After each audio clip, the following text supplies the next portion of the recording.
Hello and welcome to another exciting edition of Jamaica Magazine. I am your host, Audrey Williams. Today, it's all about finding ways to invest in yourself, your country, or even in your children. So, stick around as there is a lot to unfold in this Jamaica Magazine. Don't you go anywhere. We'll soon come back.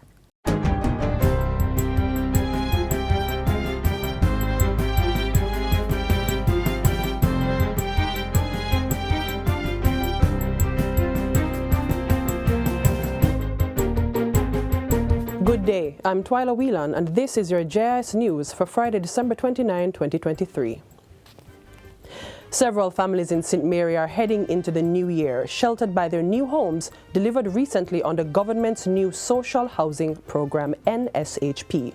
Prime Minister Andrew Holness presented the beneficiaries with their keys a few days before Christmas. He handed over a one-bedroom unit to Suzette Hudson in Belfield, St. Mary. Another Belfield resident, Calvin Morris, was happy to collect the keys on behalf of his father, Davis Morris, the recipient of a two-bedroom house. A three-bedroom house was also presented to Veechlin Beckford from Friendship District in Islington, and Beverly Espute received a three-bedroom house in Fort George and Nato Bay.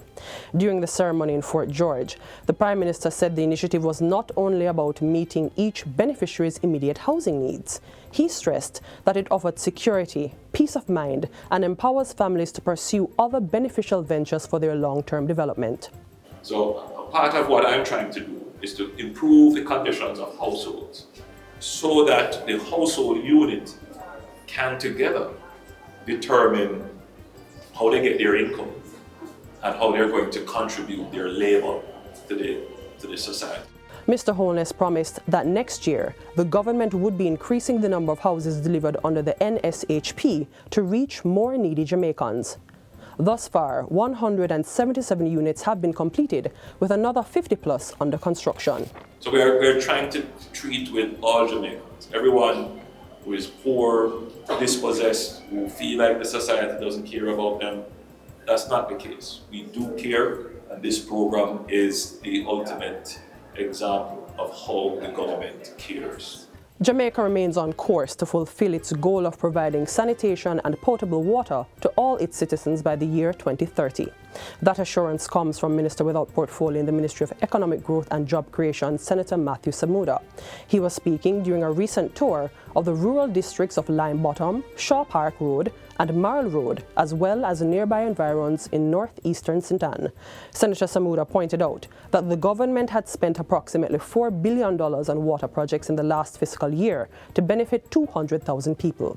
This year, he said the administration is midway another $4 billion investment that will benefit another 150,000 Jamaicans.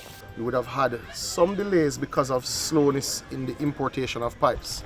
Ductile iron pipes aren't made here, and there was some international disruptions coming out of China and some of the factories out of France. But the pipes are now here, so we're playing a bit of catch-up to ensure that we meet our end-of-year targets, end of year being end of the fiscal year, end of March. In the meantime, residents of Lime Bottom, Shaw Park Heights, Marl Road and nearby communities in St. Ann are starting to benefit from a new formal National Water Commission NWC water system. Senator Samuda turned on pipes for the new system during his recent tour of the area, where residents were also signing up with the NWC. So what you see behind you, certainly ending there, is the end of a new 1 kilometer line, which brings water to this community of Lime Bottom for the first time in its history. We are also doing some of the side roads, so it will bring the total increase in distribution network to about a 2 kilometer. This 2 kilometer increase is about $24 million worth of work. He says the project is part of the NWC's thrust to extend its network and bring more reliable distribution to areas that historically had no formal water supply. He adds that with the installation of new mains, the NWC can supply customers via a designated pipeline while minimizing leaks and the potential for wastage. The Ministry of Labour and Social Security has announced that there are now over 16,000 seniors enrolled with the National Council for Senior Citizens, NCSC. The agency organizes and sustains programs for the elderly's well-being. Among its initiatives is the Meals on Wheels feeding program, which helps over 800 elderly people. In addition, almost 1,000 seniors have benefited from 29 financial digital literacy sessions. And the Heart NSTA Trust Digital Literacy Training Program is enrolling 32 senior persons. Minister Charles Jr. says the council has undergone a strategic review and the national strategy for elderly citizens has been changed. He asserts that the revision will secure the inclusion, appreciation, respect, and protection of seniors. And finally, the Westmoreland Infirmary has received a donation of toiletries and other items from University of Technology UTech Jamaica student Jerry Ann Miller. Among the items donated were sheets, sanitizers, detergent, soaps, adult diapers, and bed pads. The 21-year-old chemical engineering student handed over the items at the infirmary yesterday. They were acquired through donations of cash and kind from mostly family members and friends and are valued at approximately $85,000. The university student says the initiative was a family effort as it was her parents' suggestion, backed by the wider community, business associates, church affiliates, and her parents' colleagues. Assistant Poor Relief Officer for the Westmoreland Municipal Corporation, Angela Morris, expressed gratitude for the donation. And that's it for JIS News Today. I'm Twyla Whelan. Thanks for watching. Are you looking for investment opportunities? How about investing in agriculture?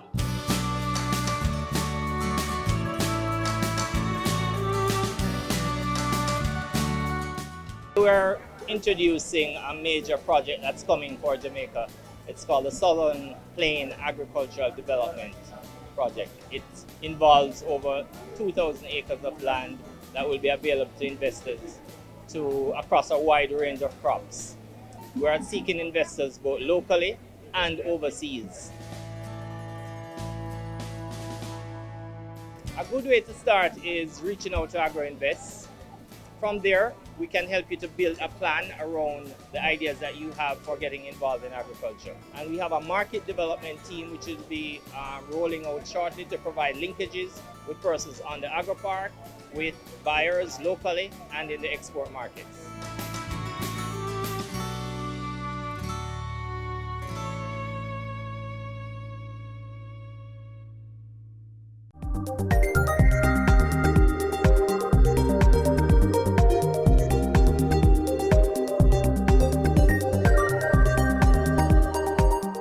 Thank you for staying with us. Growing the coffee we all love to drink is no easy task. Our next segment will show you how our coffee is cultivated and how you may start your own coffee business. Everything in nature speaks, and it's for us to appreciate nature's dialect. The chirping of the birds, The whispers of the trees, a sound of life, a sound of earth's delight. It's in the discovery of the essence of life that we get to partake in the nation's offspring. It's coffee, the signature taste of Jamaica.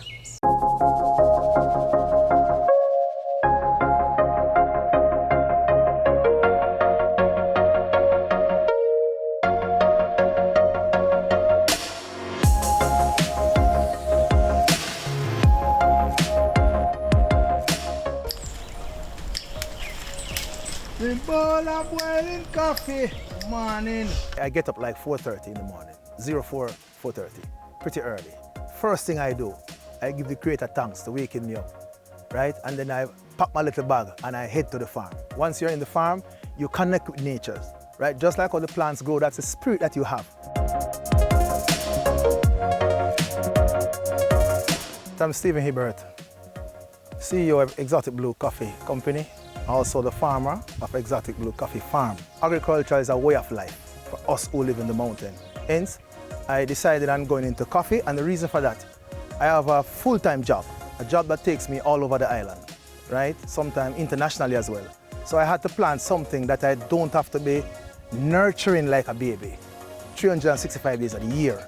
Hence, coffee was, I think, was my dream call, and I grabbed it with both hands. You look on the stages of coffee. The coffee becomes white, that's the flowering. Then it becomes green, that's the berries start to form, and you're watching, that's a little baby growing up, and then the coffee's turning red, you know, it's ripe. And then it goes straight to the processing, and then from the processing to the consumer. What other joy there is. Pause.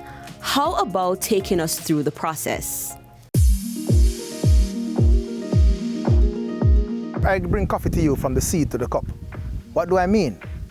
The coffee is planted, I planted the coffee, right? Once the coffee is planted and nurtured and start to produce in about 2 years' time, the coffee is now processed. So once it is reaped, it is taken from the farm. And when we take it from the farm, it weighs 60 pounds. So just to take that out on your head, right? The passion in navigating those mountains, those slopes, right? Those 60-degree slopes. When coffee is planted, especially when they are young, it has to be grown under certain shades. So your shade cover can't be that too dense. So we normally plant bananas planting throughout the field. And once it reaches a certain stage, when the coffee reaches like a 3-year-old, we can start to remove those bananas from the farm. The banana also takes the nutrients away from the coffee. So hence we don't really plant and keep the bananas into the farm. Most farmers are really suffering from that. Right, you have the sooter mole, you have the white flies, leaf miner, and so on. But the critical one is the coffee berry borer. These are some little weevil that lays hundreds of eggs into the coffee. So field sanitation is crucial to mitigate against such. And we can use like chemicals and so on, but I move away from the chemical. I try to go the natural way. So what I do is set some traps in the farm to trap those berry borers. And also use field sanitation, ensure that the dry coffee comes off the tree and the earth is dug up and they are buried, right? That's how I mitigate against the coffee berry borer. But there are real pests to the coffee. Now the coffee is now taken where it is processed, which is washed, pulped, and dry. The drying process takes you sometimes 3 weeks to dry, sometimes 4 weeks, based on the weather or the temperature in the mountains here. Once the coffee is now dry, it is rested. It stays in the storeroom for 8 weeks, minimum 8 weeks. After it is rested, it is now hulled, which is goes to another machine. The machine cleans up the coffee, and then it is graded. Once this roast, we now grind, and I can give you a different style of roast based on what the consumer wants. There's the Italian roast, the Turkish roast, the city and full city roasts, the dark roast, and the medium roast. It is ultimately entirely up to you to decide on the roast that best suits your palate. The coffee is then packaged and delivered. 2 years ago, we weren't making any money out of coffee, right? Because I used to sell my coffee to the processors, right?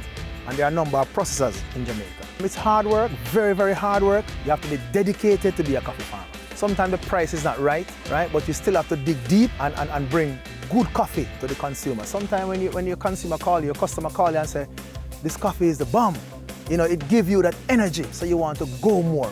Jamaica is prized, the coffee is prized, and you are a part of that process. It gives you that spirit inside of you to go further. I would encourage young people to get involved in farming, get involved in coffee.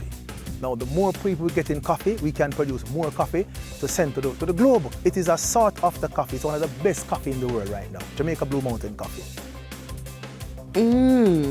It's that deep, rich coffee flavor. That's the signature of Jamaica.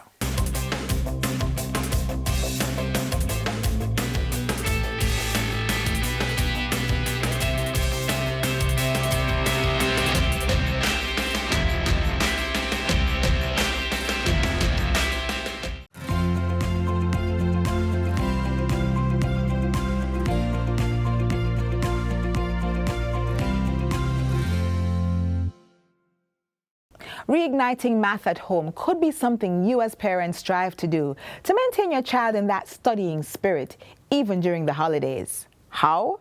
Please watch our upcoming feature.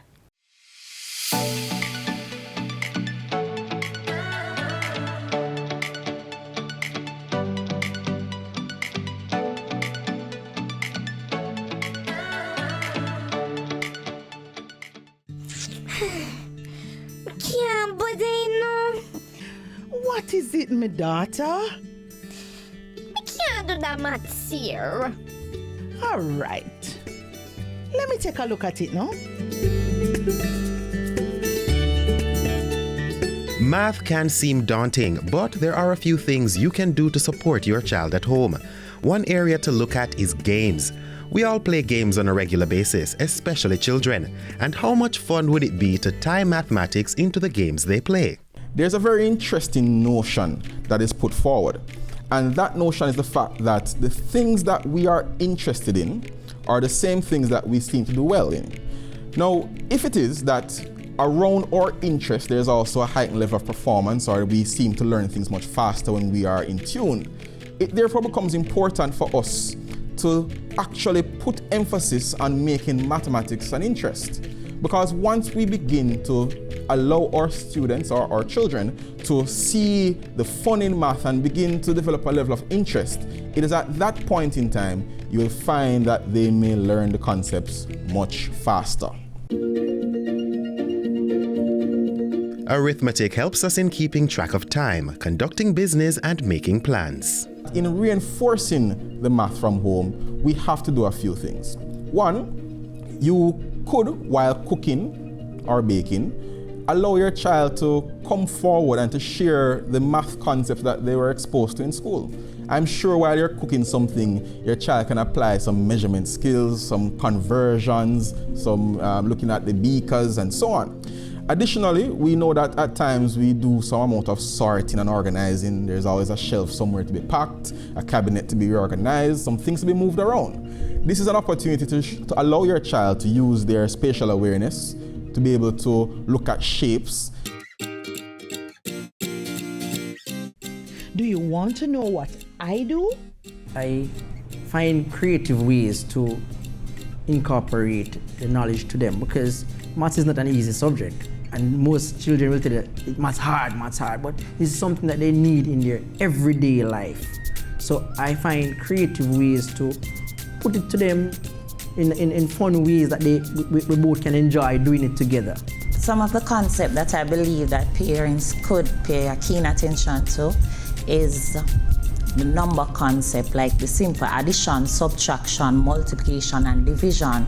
You have to know at least the basics. I mean, we're not going to tell them about the algebras and the other areas which is a little bit challenging to them, right. But at least know to make change, know how to know the difference between distance and time and things like those. I'll try to encourage all fathers at least to know the basic about the concept of maths. For the primary student, you use whatever they like. Okay. If they like food, they use food. Divide up the pizza, show them how to divide it. If they like money, they're the children who love playing with money and love counting money, use the money. Look at your child textbook. You'd see the topics based on the child age group, all the topics that they'll go through throughout the entire year. And you can also consult with the teacher and find out what topic am I looking at now, so that you can use all the online resources. We have to find out what is the root of the problem first. Is it that you're not understanding, or you're not grasping as much as you're being taught? Then that much we need to identify what are the weak areas, what are the problems. Once we can identify what is the problem, then we can actually try and fix it from there. So we're not supposed to be thinking with our fixed mindset that there's only one way, so the teacher is doing it wrong. We could be doing it wrong, we might never know. So we'll have to be open to the fact that we're not the only person with an opinion, or this is not the only way of solving that one problem. Parents, I want to encourage you today. When it is that your child comes home with the math book and you realize that the approach that is being taken to deliver the content is not the same way you are used to it, don't throw it aside and say, no, that's wrong, or that is harder, that's different. You need to embrace the approach. There is many ways to help. Right. You don't have to help physically, but being there to sit down and to encourage the child, talk with them, or even while they're doing it, you look over and say, yes man, okay, try it this way. I mean, that is support. Support your child and give them the push they need. In math, practice makes perfect.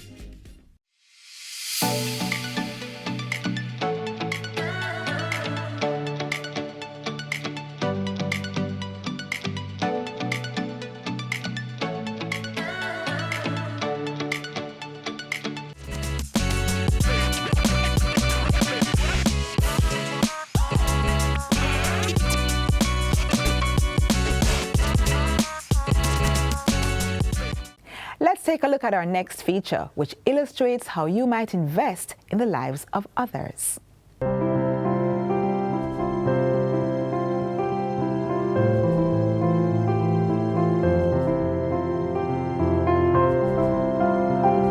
Thank you for your interest in adoption in Jamaica. Please download the adoption guidelines below, which are intended to assist you with the completion of your application form. You are required to complete and enclose the following documents: application forms, child's medical forms, adult's medical forms, any other information relevant to your case, such as affidavits, birth certificates, death certificates, and court orders. That's the beginning of your adoption process. You're now on your way to becoming a child's legal guardian. Adoption is a very special process. It's a very significant step that persons take in their lives, and it is very rewarding. And I would implore persons who are interested in adopting to go for it. And as I said before, go for it with an open mind.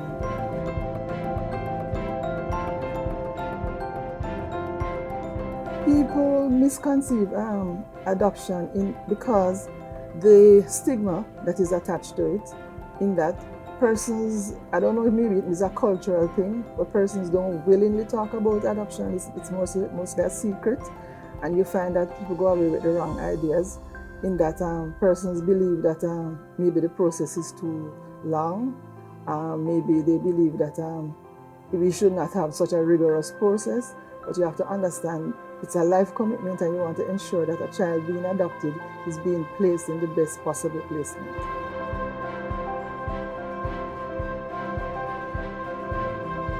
Closed adoptions are adoptions that are basically done in Jamaica now, in that no information is given to either the adopters about the biological parents, and the biological parents don't know about the adoptive parents.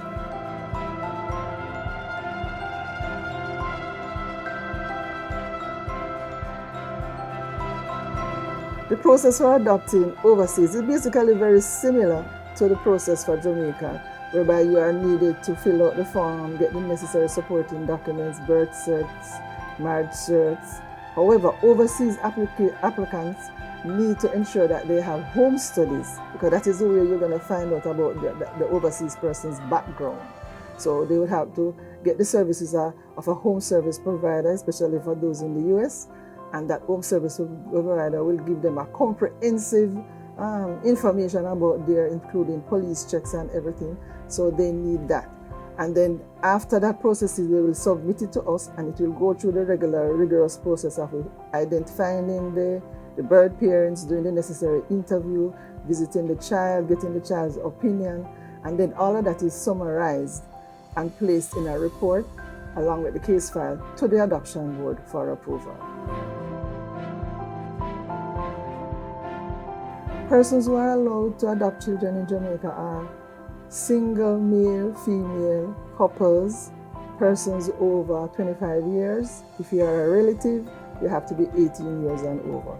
The adoption board is a body established in the Act that has to give approval for all adoption applications before they can go to the court for finalization. The adoption board is the only agency that is authorized to approve adoption cases. So there's no other agency that has that authority. Let adoption work for you.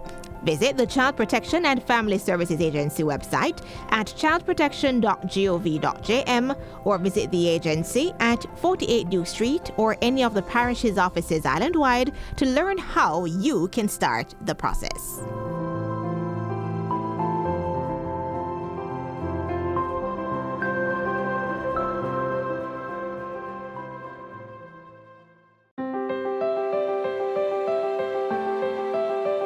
Solid waste management is a critical component of curtailing local transmission of COVID-19. As householders strive to keep their homes and frequently used surfaces clean, domestic garbage collection is now even more important. The National Solid Waste Management Authority, NSWMA, has called on citizens to partner with the agency in taking all measures possible to contain the spread of this virus.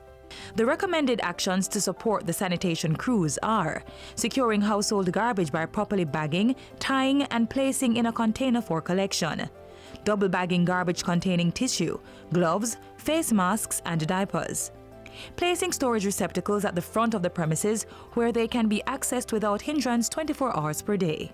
Persons with uncollected garbage are also encouraged to contact the agency through the following media.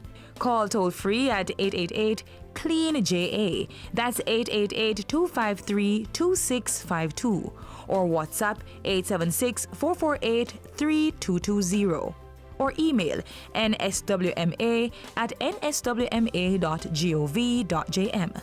Visit the agency's website, www.nswma.gov.jm, and reach out on Twitter, Instagram, and Facebook. The NSWMA continues to work closely with the Ministries of Local Government and Health to ensure the welfare of employees and the citizens of Jamaica.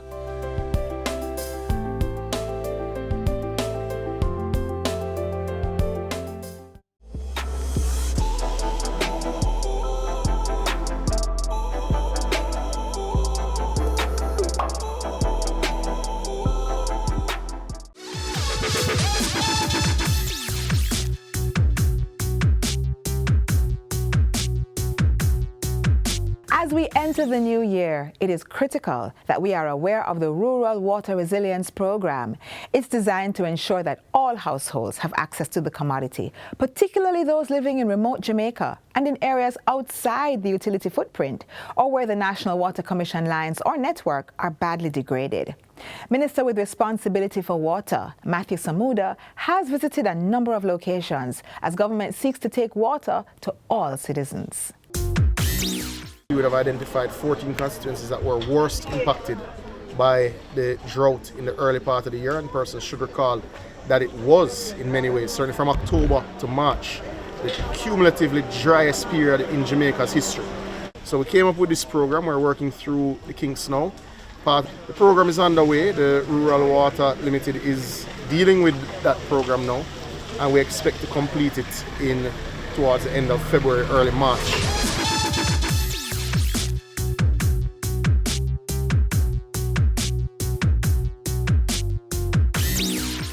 We've reached the end of our program. Get a recap of everything you saw here and more on our website, jis.gov.jm. I'm Audrey Williams. From our JIS team to yours, have a happy new year.